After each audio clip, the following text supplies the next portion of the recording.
Good evening, folks, and welcome to the first session of Entrepreneurship 3A. My name is Karel Murray. You'll see my name on the slide there. And please write down my email address. It's kamarais@varsitycollege.co.za, so that if there's any queries, anything that you need to know, you can drop me an email, and I'll try to get back to you as soon as possible. Just sent a word on the email. If you do send me an email and it's I haven't responded within 24 working hours, in other words, if you send it during the week and I've not responded by the next day, or you send it on Friday and I haven't responded by Monday the same time, please drop me another email and ask me why have I not responded. I try to respond within 24 hours to any student queries, but please also help me. I get this load of emails. Please just put ENTP7311W in the subject line so that I know I'm dealing with Entrepreneurship 3A student from the online campus. If you want to know something more about, you want to know who Karel is and where he comes from, I have uploaded a small document that I normally share with my students under more resources. That just gives a little bit of background around me and tells you who I am and where I come from. This is the second time online, fourth time in total that I'm doing Entrep 3A. I think it's a very nice course. It starts to change the direction slightly in your thinking in terms of entrepreneurship from the other years. And this specific course, I really like the assessments in this course. We'll speak about them just now, but it's really, I think it's fun, but I think it's very practical. In terms of the prescribed textbook, Neck and Murray is your prescribed textbook. You'll see if you look at the module outline, you would also find the, I'm sorry, Kyla, let me just check from my side. It seems everything seems fine. Yeah, I don't see any reason why I'm cutting out. Yeah, I know we have load shedding, but my solar has kicked in, so and looking at my signal, it looks very strong. So Neck and Murray is your textbook. Just can others give you an indication if I'm cutting out for others as well? The module guide, they talk about the supplement B, the pitch deck. I'll speak to you. I'll tell you when. Thanks, Rabia. I'll speak to you and tell you where to find it. That's in the textbook itself. It's not a second book you've got to buy. And then there are 4 academic articles. Learning Unit 7 isn't covered in the textbook. It's covered by 4 articles, but we will deal with those articles. I will make sure I get hold of the articles. I know it is sometimes difficult for you to be able to download articles. It's sometimes they're hidden behind paywalls and all of these funny things. So I'll make sure that you can access the articles by uploading them onto the under the more resources on VC Learn, so that we know we've all got access to the same articles. Last year's exam, they dealt quite extensively with those articles. So the overview of the module, you have it on the screen. There's 3 main module outcomes. Evaluating the existing entrepreneurial strategies and opportunities, develop innovative and creative strategies to improve organizational profitability and to give yourself a competitive advantage, and analyze the types of entrepreneurship and identify specific opportunities available within the greater business environment. So that's the big picture things that we're going to strive to get to. Those 3 outcomes. Obviously, as you should know by now, those outcomes are broken down in all types of different things. The assessment is quite fun. There's the overview of the assessment. We have 10% for ICE, obviously. My ICE I will base on exercises on VC Learn. I'll post in the next week or so a document on VC Learn explaining what and how I do my ICE. Basically, you need to do 4 of the exercises on VC Learn, and according to that, you'll receive your ICE marks. The assessment for this is a POE. There's a part 1, a part 2, and a part 3, or the final POE if you prefer it. They build on each other. 25, 30%, and 35%. Part 1, they say each of them is 10 hours. Part 1 can take longer. You are required to develop a company and do a plan for the company, etc., etc., etc., including a video that you have to record of yourself with a voiceover of how you're going to approach this. Yeah, it's a large assignment in terms of time. I don't think it's that difficult, but we will, in the appropriate time, I will have a full session prepping you for that, for each one of the parts of the POE. In terms of those, let me just clarify something. If you go onto the subject on VC Learn, you will see that there is uploaded already under more resources your timetable. I am going to deviate slightly from that timetable because we simply otherwise not going to have enough sessions to be able to cover enough of the work that I feel is important. So there will be, I think it's 2 odd sessions. So we're supposed to meet every second Tuesday evening. There are occasions where we'll meet 3 Tuesdays in a row. So I will do 2 sessions, and that's typical in prep for the the part 1, part 2, and part 3 of the POE. So I'll do a normal session. The next Wednesday, I will do a prep session. And then in the week that the first part is due, instead of having formal class, I will simply be available for you to ask me questions. How those, but there is a full pacer that I'll upload in the next day or 2 showing that. Your timetable is already uploaded, but my pacer will tell you what you need to do when. And how my Q&A sessions before part 1, part 2, and the final POE works. I log on at 6 o'clock on a Tuesday evening, and I hang around. I wait for you guys to log in. If somebody's got a question, they ask me a question. By 6:15, if there's no questions, I log off. So it's not compulsory. I won't be teaching anything. I won't be explaining anything. It's simply in the week of the assessment. If you have a crisis and you need to speak to me, I am available for you to speak to me at that point.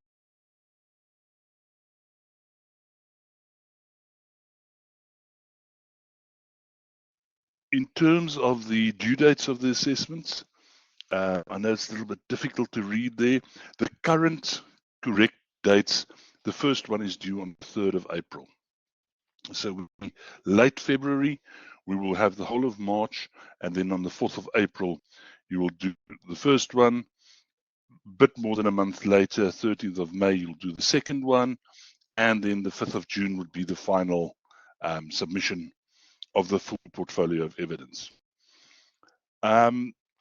This is accurate as of today, but please, please, please make sure you download and check and recheck because these dates do change. Okay. In terms of the course, any questions, anything that you would like to ask me, anything that you're unsure about, because from now, that's my introduction to the course, what the course is about, how the course works, and I'm going to move over into work now. So if there's any questions, please feel free to ask now.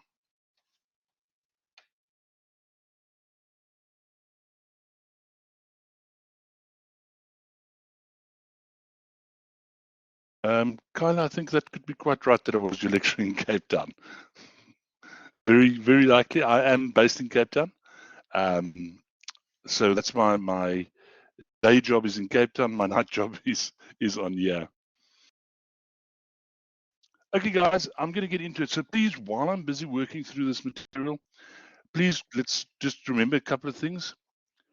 Not for this, Rabia, not for this semester. I don't know what next semester holds. But this semester is simply a 3-part POE, no on-campus exam, no test on campus. However, that's this semester. I haven't seen next semesters. Having said that, the POE is because it's a POE, and because that means that you have a lot of time, and it is, in inverted commas, easier because you're not under the stress of writing 60 marks in 60 minutes or 120 marks in 120 minutes. The standard is a lot higher than is expected in a test. I had guys complain last year, people that were getting 70 and 80%, getting 55s and 60% in the first POE. But in the second one, they picked it up because then they understood what the requirement is. So do understand, because it comes with a less stressful exam, it also comes with a much higher expectation of the assessments. Anything else, guys? We happy? Okay. So as I'm going to start working from Neck, and what's the other guy's name? Murray. Please keep in mind that what I'm doing here is not supposed to be a class. It is an overview. There's a lot more in the textbook itself. I actually like, let me first say what I have against Neck and Murray is that it is an American textbook. I would have preferred to have a South African textbook, or at least an African focused textbook. Having said that, what I do like about it, it is full of case studies. If you happen to have your textbook already, if you look, for instance, page 5, 5 and I think 6, it carries on there, John Giraldo from Waco. It is full of cases like that where they talk about how an entrepreneur approached a problem, what they did, and so on. So it is very, very practical, and that is the ideal way to understand this type of course, is by looking at these practicalities.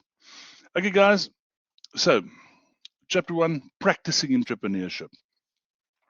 As always, you know there are learning outcomes, and these learning outcomes are the things you need to test yourself against. So when you get to the end of the learning unit and you've worked through all of it, come back and let's have a look at one of these learning outcome 3.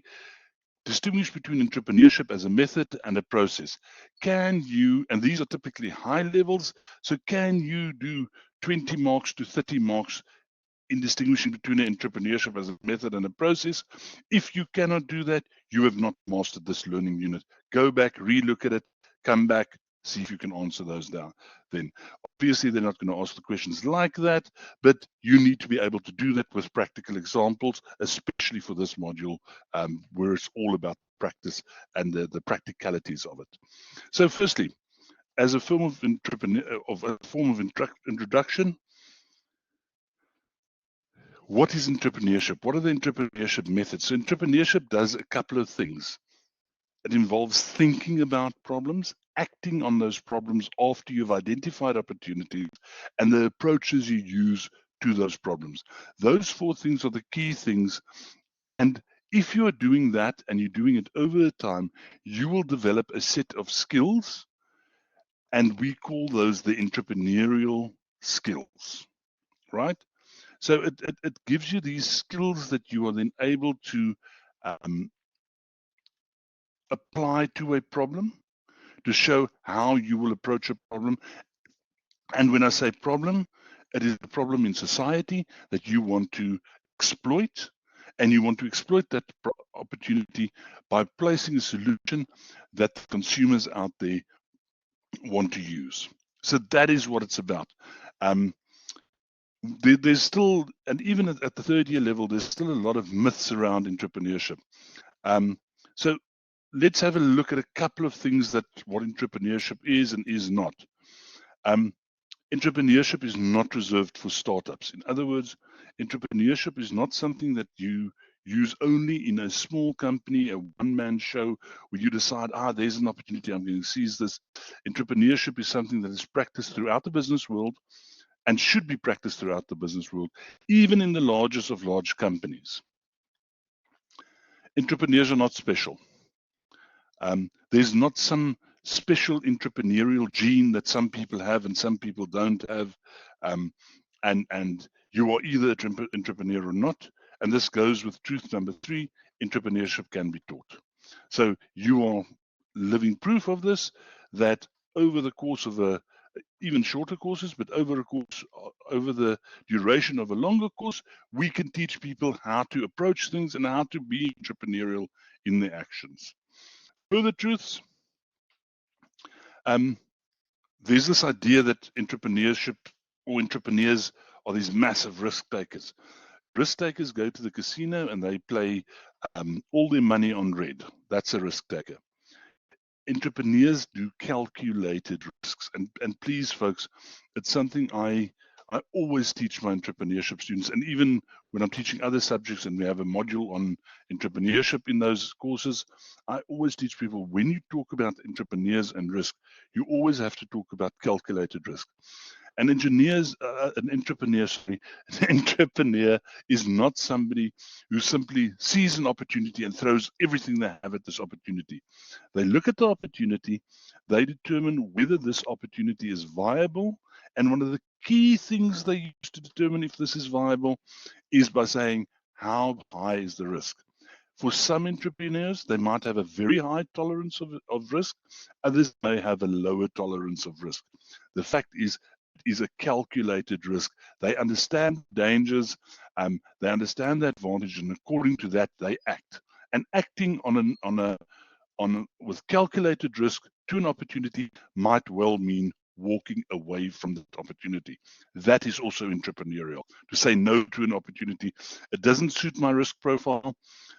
For whichever reason, it's simply too risky, too high chance to fail. It might be the risk is too high because of my knowledge in that field.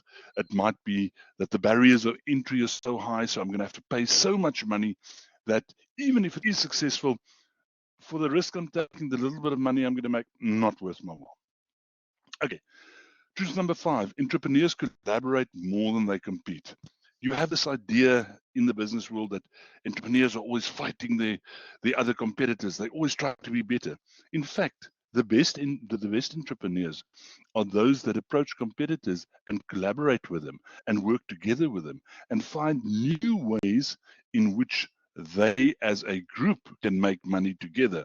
Because if I'm very good at operations and you're very good at sales, shouldn't we be collaborating? Because my sales skills are not high and your operational skills aren't higher. I can do the operations, you can do the sales, and we both make more money.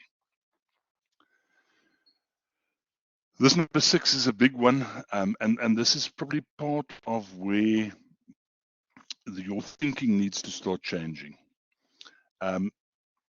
You've always been taught a very specific process, and we'll look at the process later on how entrepreneurship works. And you've been shown how entrepreneurs plan, and they do strategic and medium-term and short-term planning, and they make sure they understand, and a lot of the courses spend a lot of time in the planning. The reality is this: entrepreneurs act more than they plan. Some entrepreneurs don't plan at all, they just act. They just do. Because by doing, they are being entrepreneurial. By sitting back and planning, yes, you have to do planning, but you don't have to plan and plan and plan and plan. Planning is not going to develop a business. A business doesn't happen on paper. It happens in reality. It happens in the business world where you're taking actions. And that's why we say entrepreneurs act more than they plan. Lastly, entrepreneurship is a life skill. It's a skill like being able to present something to a group of people. It's a skill like being able to walk into a room and being able to see what is the vibe in the room, what are people thinking, so on. It's a life skill. It's something everybody should be able to do. And because we can teach it, everybody can do it. But entrepreneurship is not just this one single thing. Entrepreneurship is a lot of things, and there's lots of types of entrepreneurship. So if we look at this, there's a couple of types. There's 7, I think, on that list. And I'm briefly, the textbook very eloquently explains each of those. So I'm not going to go into detail. I want to explain corporate entrepreneurship versus entrepreneurship inside, for example, because those are two things that people sometimes struggle with. And then I want to stand still at social entrepreneurship. The rest, I'll just briefly say something. So corporate entrepreneurship, as I said right at the beginning, entrepreneurship is not the sole domain of startups or small. Large organizations should also be entrepreneurial. They should actively seek out these opportunities and then develop products and develop services where they can fill these niches that they see in the environment. But for a big corporate to do that, it's difficult. By now, you should realize corporates are slow-moving giants. They can't quickly change the rules and quickly change the way they finance things and so on. So they need people within their organization that drive this. And these are called entrepreneurship inside. These are people inside large corporations that want to do things for the organization. They want to get the organization moving. They want to get the organization to explore new avenues.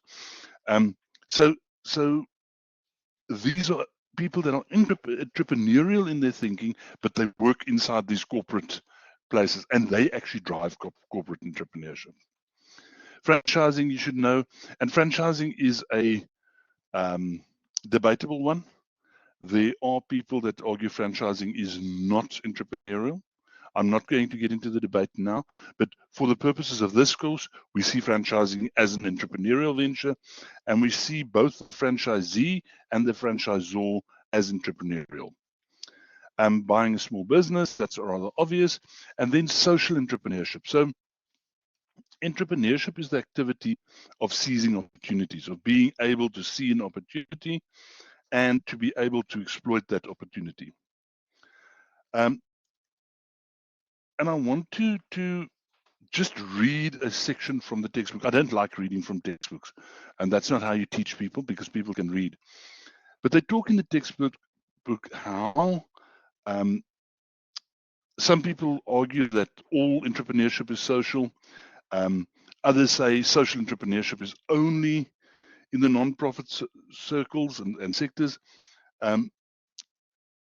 And then they say this line: these blurred lines imply that entrepreneurs are forced to choose between making a social or an economic impact. In other words, they're saying, if you want to do good as an entrepreneur, then you're a social entrepreneur. Then you're not going to be making money. You're in the NGO sector. Or you need to say, I am going to pursue economic goals. In other words, I'm going to make a profit. Then you are not socially active, and you're not going to change the world. You're going to change the economic sphere. Nick and Murray argue that you can be both economical, in other words, pursuing money, and a social entrepreneur. In other words, they talk about the ways in which you can do good for the world whilst making money. And I think that's a very, very important distinction. And I think that's something that you need to explore, because it's going to form the basis of your first assignment. And I think it's important that you understand that you can do good by the world and at the same time make money. You don't always have to be exploitative.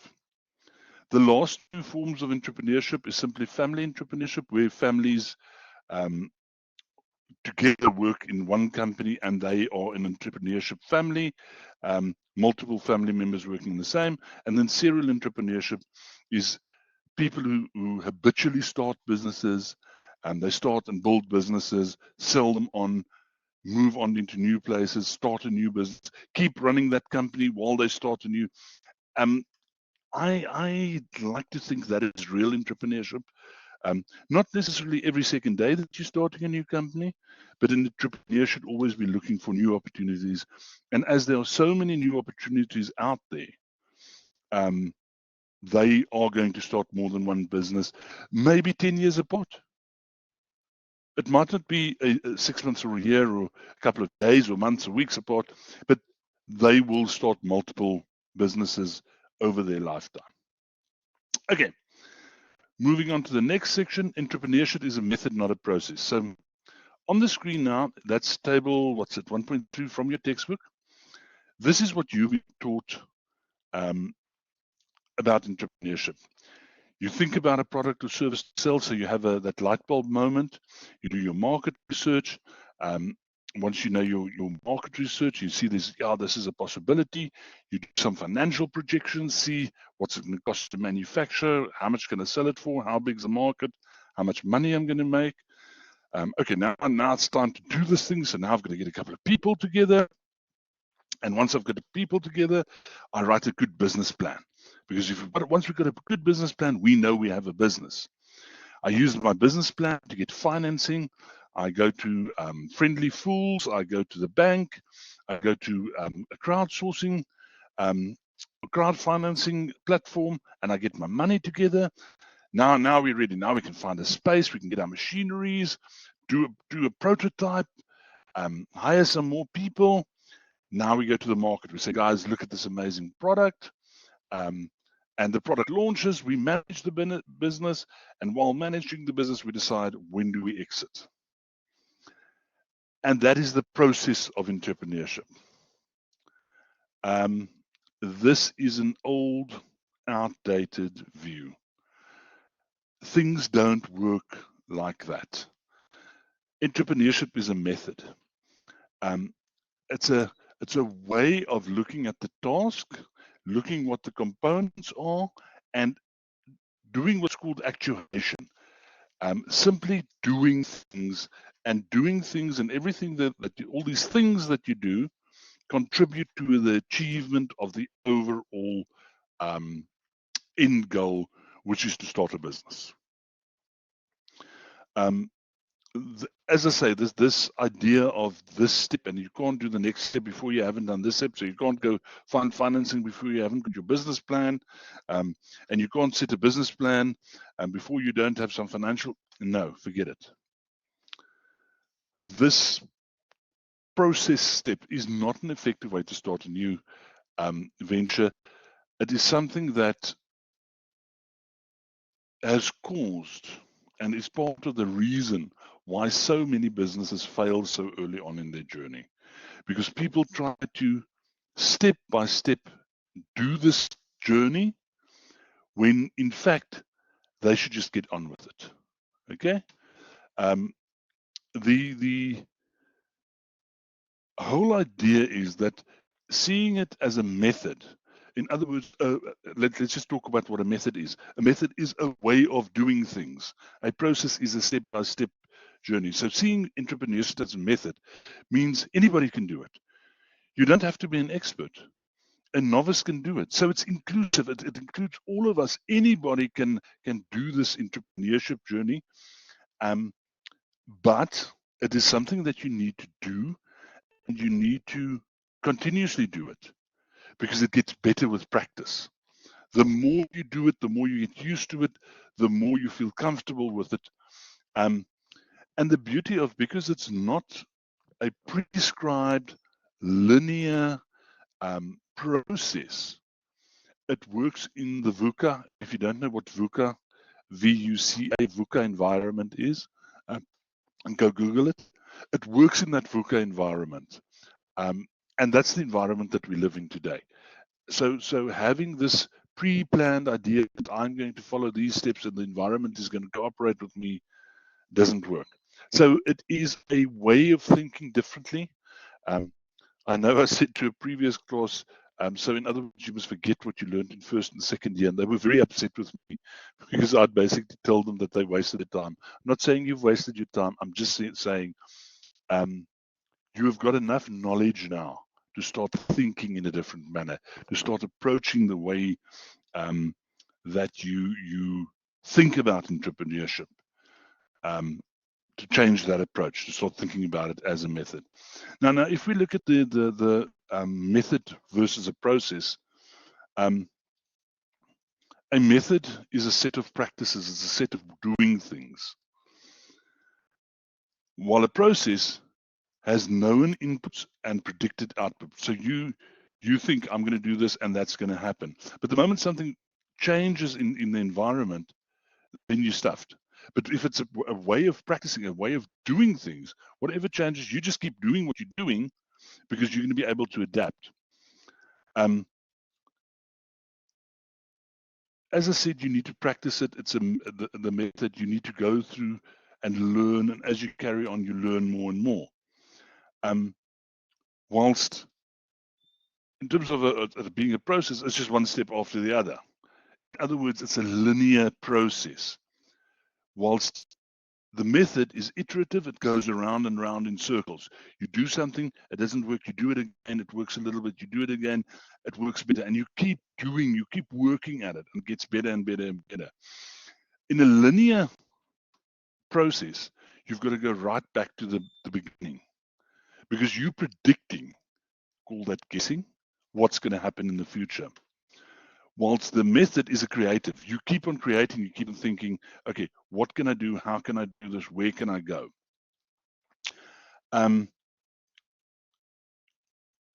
You've been taught all along, you need to plan, you need to determine where you're going, lay out your plan, short, medium, long-term plans. That's the process idea. As a method, what are you going to do? What is the next action you're going to take?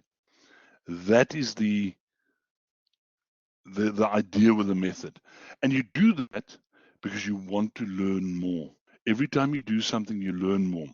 Whilst in terms of the process, you're simply trying to get a return, but you don't know if you're ever going to get to the return. And the method is a lot more collaborative than the competitiveness of the process.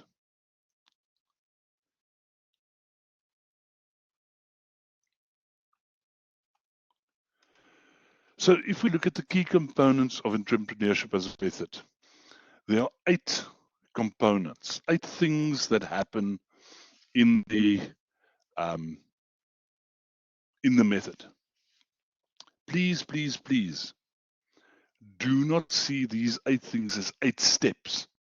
These are 8 diverse things that entrepreneurs do to achieve success. Do not see these as linear steps, because they're not. These are things that you do whilst you're acting to act out the entrepreneur. Firstly, decide what you want to do, how you want to change the world. What is it that you want to do? What is it that you strongly believe in? And what is the world that you want to see once you've done this thing that you want to do? We always teach students, okay, so now once you've got the business plan, now you need to go and get some finances, because you can't do this with the money you have. You've got to get somebody to support you. You've got to get money. As a method, we say, no. What do you have? Who are you? Who do you know? And what do you know? And use that to start a business.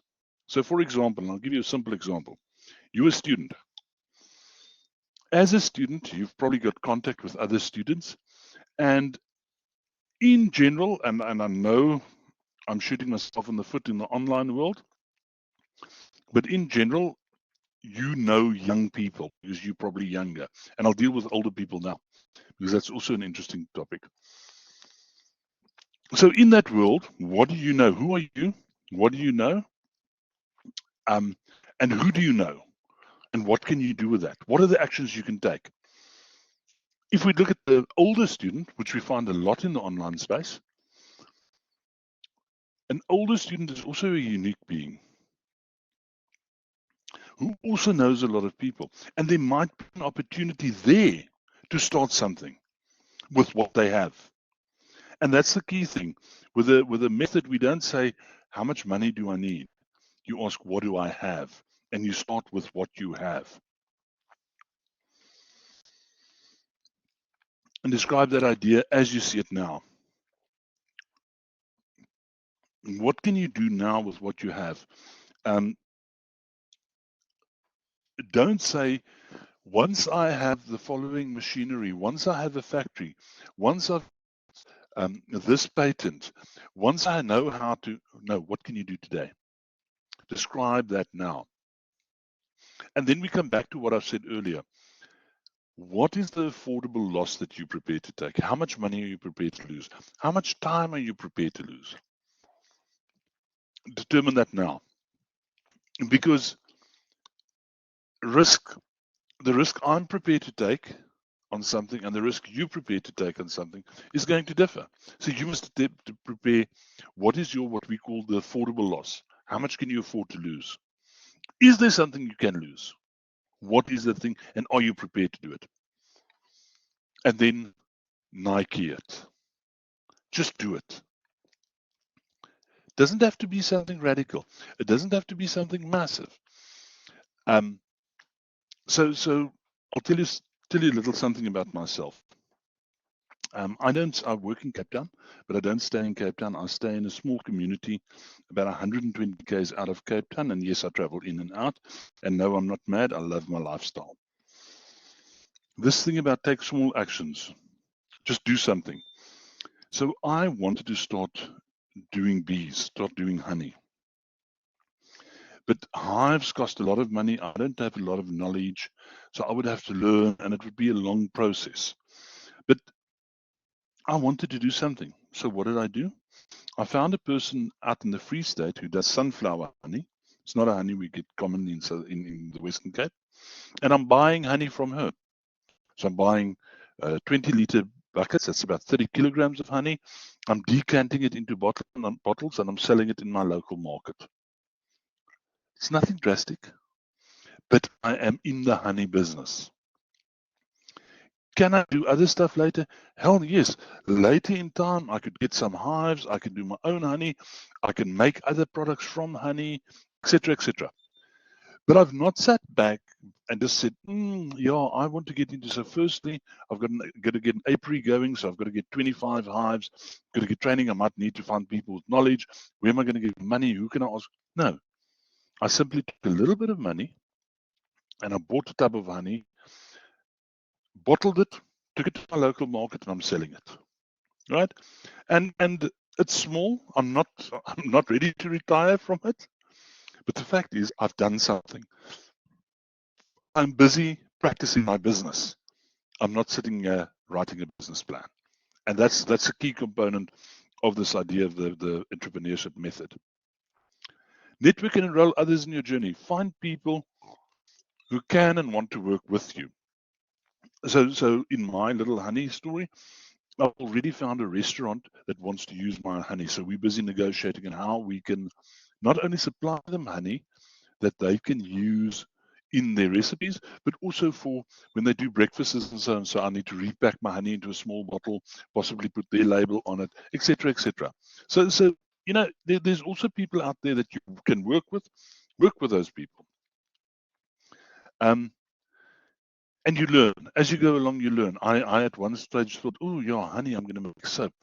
So I started making soap. It didn't work. It's fine. I've learned a lesson. Soap is not for me. But I happen to know other people that do make soap, and they do it very successfully. But I've learned. So now I know I must expand my ideas in a different direction. That's not working for me. And then be honest with yourself. If you in a situation where you realize this risk is getting too high, this is not something I'm comfortable with, I don't want to do it, quit. Walk away from it. Richard Branson, who's probably one of the better known entrepreneurs, has failed in more businesses than he's been successful. Yet he is seen as a great entrepreneur. Guys, I'm going to leave it there for tonight. Any questions, please? There's my email address again. If any of you have not written down my email address, please write it down. I will make the recordings available. I'll upload them onto YouTube. I'll give you the links to that. But are there any questions that I can deal with right now for you?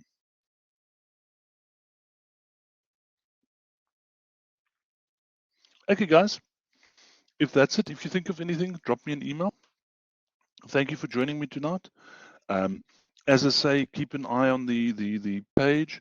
I will be uploading the pacer to tell you when we have classes. The pacer also tells you what you need to be dealing with every single week, what work you need to be doing. So it breaks your work up in chunks and tells you what you need to be reading or what you need to be working on. And thanks, Kayla. You see, now that's the problem with having a student in the class that I've had previously. Now she already knows all my examples. But the pacer will tell you what to do. Also, Uploaded will be the links to the YouTube videos and whatever I think you need to see. And then every other week I'll also do some announcements to give you some more clues of where to go. Thanks, guys. I hope we enjoyed the semester together, and I'll talk to you soon. Cheers.